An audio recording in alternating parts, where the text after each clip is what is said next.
Hi everyone, my name is Jessie. I am the author of May I Only Leave Rose Petals, and this is another video as part of a video series that I'm doing to talk about my journey with my poetry book. And today what I was wanting to talk about was a subject called the dark night of the soul. And so what I'm going to do first is share my poem about this, and then I will talk about it a little bit more. So, dark night of the soul. Dark night of the soul consumes the light within, staggering to find my way, only seeing shadows and death. My heart in a cage, I yearn to be free, free from this dark night of the soul. I scream with my entire being, yet only a whisper escapes me. Free me, hear me, see me, love me. Grief pours from my essence, yet it's almost as if I am numb to it all. I feel so deeply, yet I am unable to birth my liberated self. Pregnant with potential, I miscarry again and again. This dark night of the soul, Lord, when will it end? So in my life, I wrote that poem when I was experiencing an extreme depression and dark night of the soul, where there was this existential pain of why am I here? What is my purpose? What's the use in even being alive if I'm not a gift to others? And so in this space, I felt so alone. I felt so much in the dark, so consumed by the dark, that I felt like I could not even find my own light within to find my way. It felt like it was being consumed by all this darkness in and around me. And so what I want you to know about this space is, yes, it can be very collapsing, it can be very debilitating, but you are not alone and there is hope. And the thing that I really want to share about this space is what I've come to realize is that these spaces of being in the dark have taught me a lot about being in the light. Because how are we to know light without knowing darkness? How are we to know sunshine without knowing the coldness of winter or the lack of sunshine?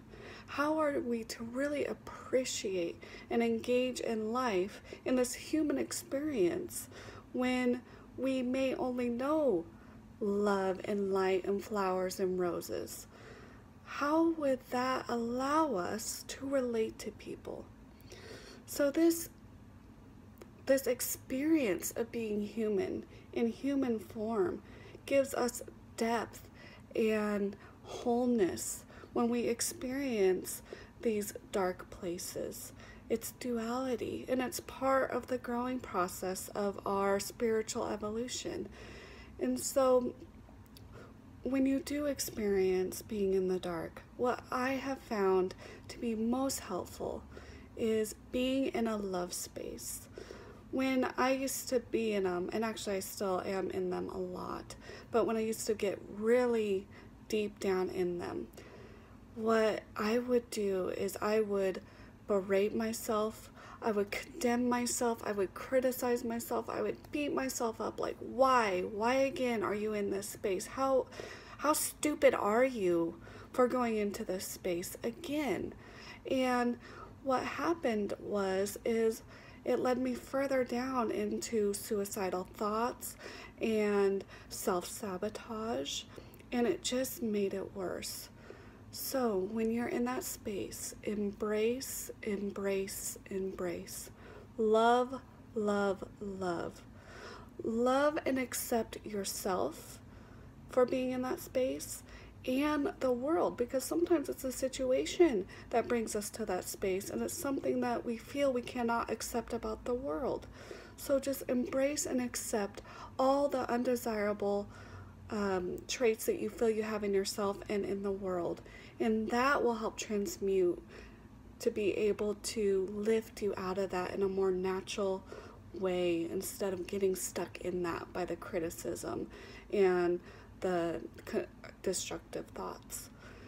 And look at it this way. So this was a really good analogy that I had about it that really helped me really hone in on transmuting it and stepping out of it.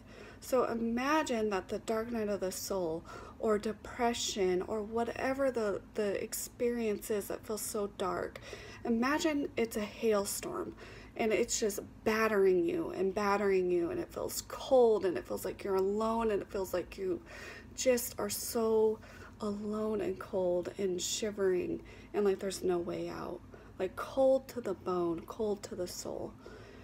And imagine that you have within you this light, this warmth, this love that just melts the ice as it comes down to hit you. And as it comes down, while you're in this space of self-love and warmth and acceptance, it turns this hailstorm that was battering you into a cleansing rain. And it renews you to step out of that resonance and step into the resonance of self-love and light, which helps you flow. So just remember that when you're in that space, you don't have to just sit in that hailstorm. Finding that self-love within, that light within, will help you get out of that.